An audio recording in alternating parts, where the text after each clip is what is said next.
A ver, ¿cómo es posible que una superpotencia pierda una guerra incluso antes de que empiece?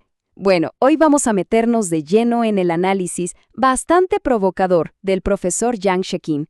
Él nos habla de un conflicto estratégico muy complejo y de un error garrafal que él define con una sola palabra: soberbia. La idea de la que parte este análisis es bastante fuerte.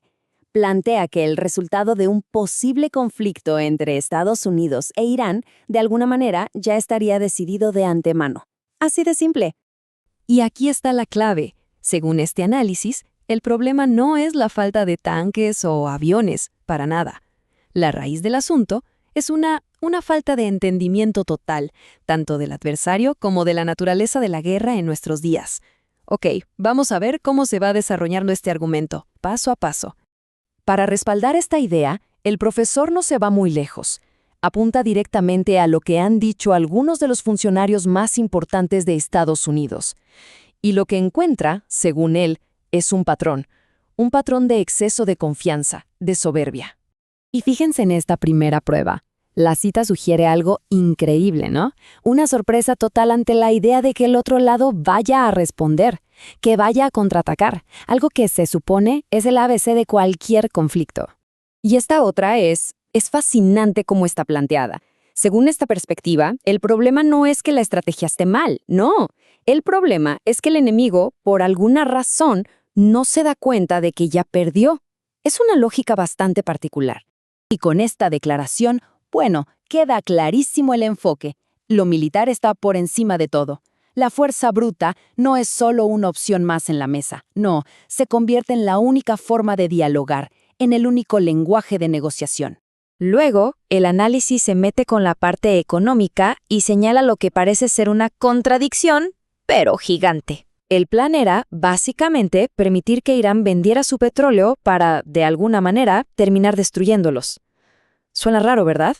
Y claro, esta decisión significó una entrada de dinero, pero masiva para Irán y en muy poco tiempo, $14,000 millones. Pero para que nos hagamos una idea real de lo que significa esta cifra, tenemos que compararla con otra. Y ahí está, $10,000 millones. O sea que el plan le dio al adversario más dinero que todo lo que gastan en su ejército en un año. Es una contradicción tremenda. Entonces, son este tipo de declaraciones y este tipo de acciones las que, según el análisis, construyen toda esta teoría de la soberbia. Pero para entender por qué esta mentalidad es tan peligrosa, necesitamos un modelo, un marco para analizarlo todo. Y para eso, para poder comparar las dos estrategias que están chocando, el profesor Shekin nos propone un modelo. Es simple, pero muy potente. Divide el conflicto en 4 áreas, 4 dimensiones clave. Su argumento es que hoy en día, una guerra no se pelea solo en el campo de batalla, se pelea al mismo tiempo en estas 4 dimensiones, que aunque son distintas, están totalmente conectadas entre sí. Y es usando este marco que queda clarísimo cómo Estados Unidos e Irán, de acuerdo a este análisis, están peleando guerras que no tienen nada que ver la una con la otra. Lo que nos encontramos son 2 filosofías totalmente opuestas. Por un lado está la estrategia que llaman decapitación. Imaginen un martillo, un solo golpe, contundente, definitivo. Y por el otro lado tenemos la adaptación. Esto es más como el agua, flexible, se mueve, se adapta a cualquier obstáculo. Esta tabla lo deja todo súper claro. Para Estados Unidos, todo gira en torno a lo militar. Es el objetivo final y todo lo demás, la economía, la política, tiene que servir a ese objetivo. En cambio, para Irán, lo militar es una pieza más del tablero. Es una herramienta que usan para lograr sus metas en las otras 3 áreas: la económica, la política y, muy importante, la narrativa.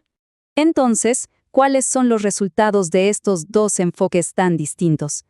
El análisis nos dice que todo se reduce a 3 conceptos clave.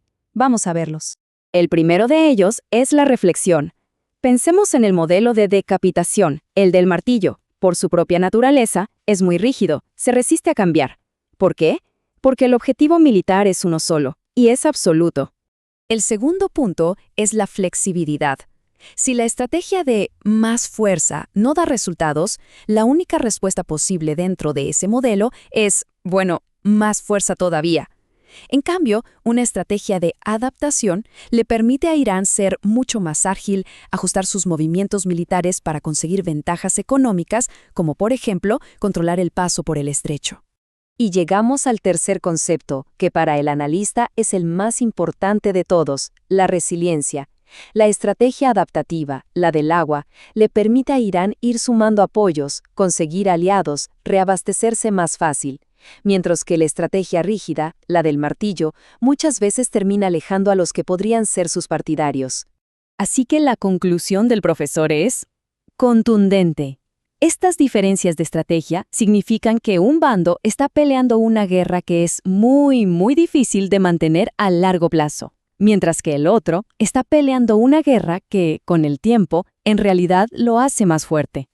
Al final, todo este análisis nos deja con una pregunta flotando en el aire, una pregunta que nos hace replantearnos qué significa realmente el poder hoy en el siglo XXI. Y la pregunta es esta: en un conflicto moderno, ¿qué pesa más, la estrategia o la fuerza bruta?